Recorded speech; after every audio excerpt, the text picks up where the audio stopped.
From the white sands of Florida's Panhandle to a backyard that believes in second chances, this is my garden. It ain't perfect, but it's mine. Hi y'all, I wear a bow tie almost every single day, even when I'm shoveling compost. Why? Because you deserve my best, even if that best is sweaty and covered in loofah fuzz. I started Bowtie Life to help new and overwhelmed gardeners see that joy doesn't come from perfect rows.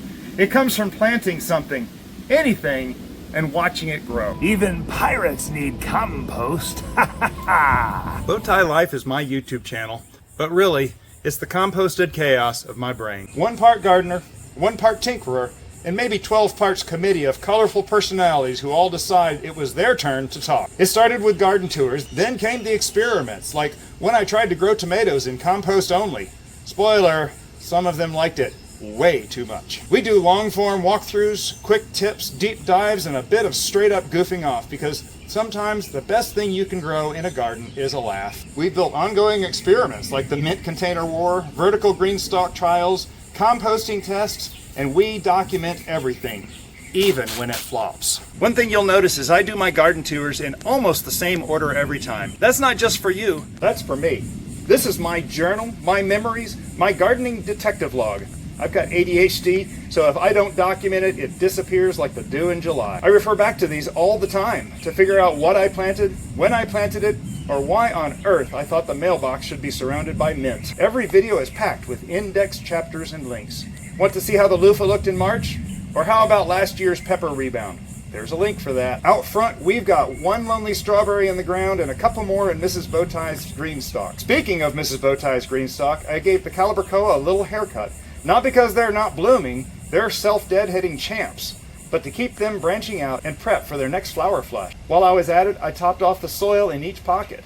That's one of green stalk's sneaky superpowers. Topped off pockets help the mulch design of the green stalk work better. Now the flowers in the pollinator beds, they've decided it's showtime. Zinnias, Biden's alba, amaryllis, even the lavender's showing off like it's got something to prove. Now this is the first month of the okra beds showing off.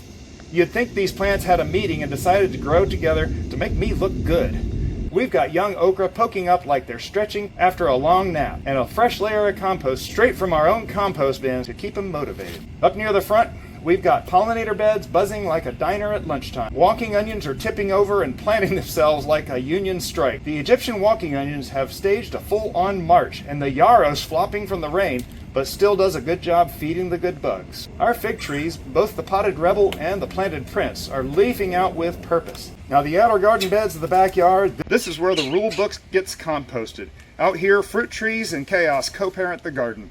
The pomegranates blooming like they've got something to prove. And underneath, Everglades tomatoes are blooming like they just got cast in a Mission Impossible reboot. The blueberries on the shady side are ripening late, but rich. And just beyond that, the southern magnolia is holding court with a bloom that could qualify as a wedding dress.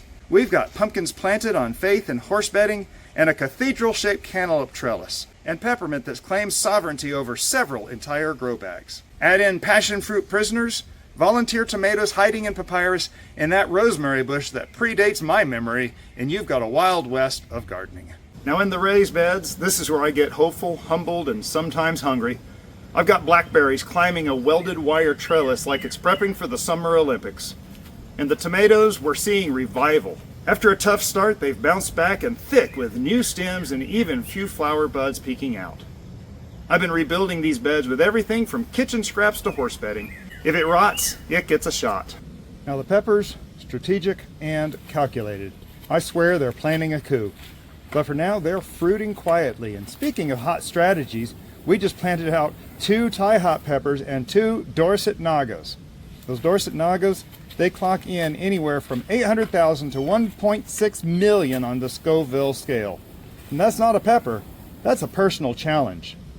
I have a policy. If I grow it, I have to try it. So yes, I will be eating one of these on camera for science, and possibly for your amusement. Mrs. Bowtie has already agreed to film, provide the milk, and maybe call the ambulance. That's if she feels like it. She said, and I quote, "You chose this, I'm just here for the content." In Zone 9B, mulch isn't optional, it's a survival mechanism. Bare soil, that's how the weeds win. Now, if you're wondering why a garden channel features pirates, snowmen, dangerously excited tiggers, welcome to Bowtie Life. Sometimes I teach as Lincoln, and sometimes a single twitch from a bunny can say more than I can in a whole video. They're not just costumes, they're coping mechanisms. They lighten the load when the weeds seem endless. They help me teach, reflect, and laugh, and remind us all, your garden doesn't have to be perfect, it just has to be yours. Whether you came for tips, or just need to know your mess still matters, or just need a place where imperfect is perfectly okay, thank you for stopping by. This garden is full of second chances and composted mistakes. And if you want more, well, there's a seat saved for you in the Bowtie Bunch. I'm Bowtie David. Thank you for letting me share a little bit of dirt and a whole lot of heart. And remember, your garden doesn't have to be perfect. It just has to be yours. Y'all have a blessed day.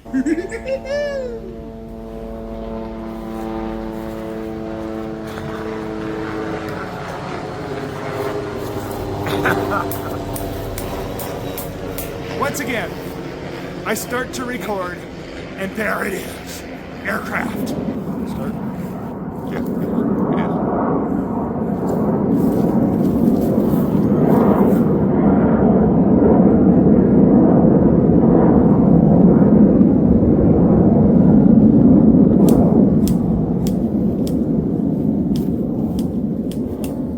This is 2 minutes past the helicopter that got us on the first shot.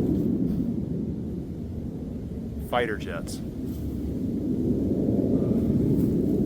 Thank you for your service, U.S. Air Force. I appreciate what you do, but sometimes you'll ruin a shot.